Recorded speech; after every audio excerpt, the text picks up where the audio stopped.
News 28 मराठीमध्ये आपले स्वागत आहे। आजच्या मोठ्या बातम्यांबद्दल बोलूया। इंडिया न्यूज 28 यांचा बातमीचा इम्पॅक्ट एकता संघर्ष संघटनेच्या आंदोलनाला मोठे यश, सर्व मागण्या मान्य, दोषींवर कारवाईचे आदेश।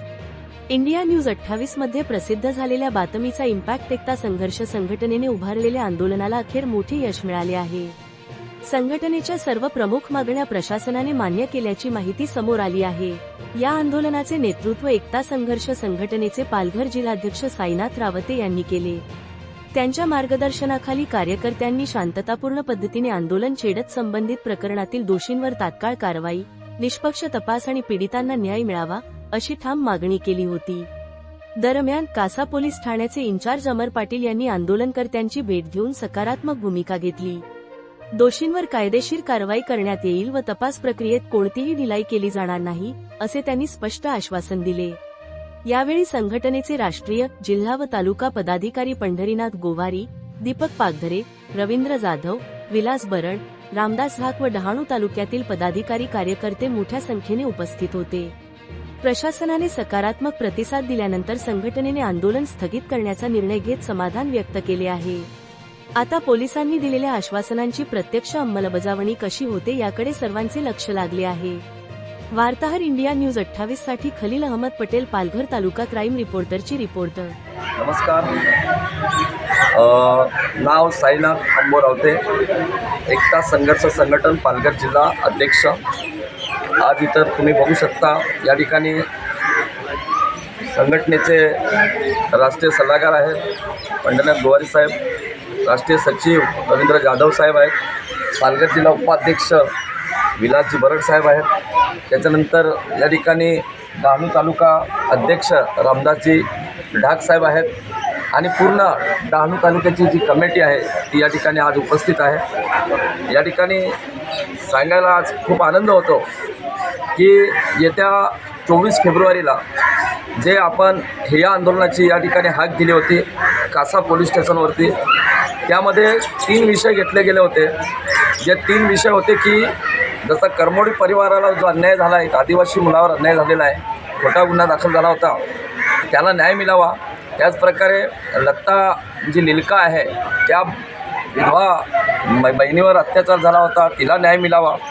तर या ठिकाणी आम्ही आता आवाहन करतो, या ठिकाणी जसं साहेबांना आम्ही भेटलो, माननीय अमर पाटील साहेब आहेत त्यांना आम्ही भेटलो आणि त्यांच्या पुढाकाराने आणि आमच्या पालघर अधीक्षक साहेब यतीश देशमुख साहेब यांच्या पुढाकाराने मला वाटतं ह्या मागण्या 24 तारखेच्या आतमध्ये आजच्या दिवशी, आज दिनांक आहे 21 फेब्रुवारी, या दिवशी या मागण्या पूर्ण झालेल्या आहेत आणि जी कायदेशीर कारवाई करायला पाहिजे होती ती कायदेशीर संबंधितांवर कारवाई झालेली आहे।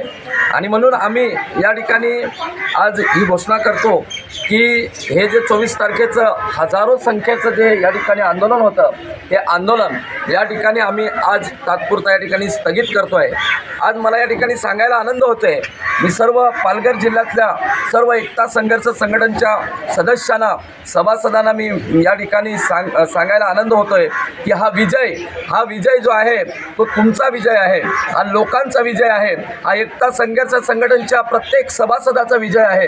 आणि तुम्ही संघटित झाले, तुम्ही एकत्रित झाले, ही ताकद बघा। आपण कासा पोलीस स्टेशनला न येता फक्त आपण हाक दिली तरी देखील आज या ठिकाणी आपले प्रश्न सुटलेले आहेत। तर ही फार मोठी एक चांगली बातमी आम्हाला या ठिकाणी ऐकायला मिळते। हा विजय तालुका कमिटीचा आहे, जिल्हा कमिटीचा आहे, महाराष्ट्र कमिटीचा आहे आणि एकता संघर्ष संघटनेचा विजय आहे। आणि त्या संघटनेचा प्रत्येक सदस्य आणि प्रत्येक सभासदाचा हा विजय आहे। तर या ठिकाणी एवढ्याच तुर्तास मी सांगू इच्छितो की असे संघटित राहूया, अनेक असे प्रश्न निर्माण होतील। कधी तुम्ही एकता संघर्ष संघटनेला हाक मारा, एकता संघर्ष संघटनेचे सर्व पदाधिकारी अहोरात्र तुमच्यासाठी तयार आहेत। ते मग कुठल्याही डिपार्टमेंटचा जर काही प्रश्न असेल त्या ठिकाणी संघटनेचे सर्व पदाधिकारी या ठिकाणी तयार आहेत। Thank you so much. जय हिंद, जय महाराष्ट्र। एकता संघर्ष संघटन पालघर जिल्हा अध्यक्ष माननीय साईनाथ रावते, काही प्रश्न होते त्यांचे, त्या प्रश्नांचं पोलीस स्टेशनला त्यांचे काही प्रश्न होते, काही विषय होते, त्या विषयाचं पूर्णपणे निरसन झालेलं आहे। तर त्यासाठी त्या प्रश्नावरून 24 तारखेला ते पोलीस स्टेशनला ठिय्या आंदोलन करणार होते, परंतु त्या विषयांचं निरसन झालेलं आहे पोलीस प्रशासनातर्फे. त्यामुळे ते त्यांचं जे आंदोलन ठिय्या आंदोलन होतं 24 तारखेला ते स्थगित करत आहे.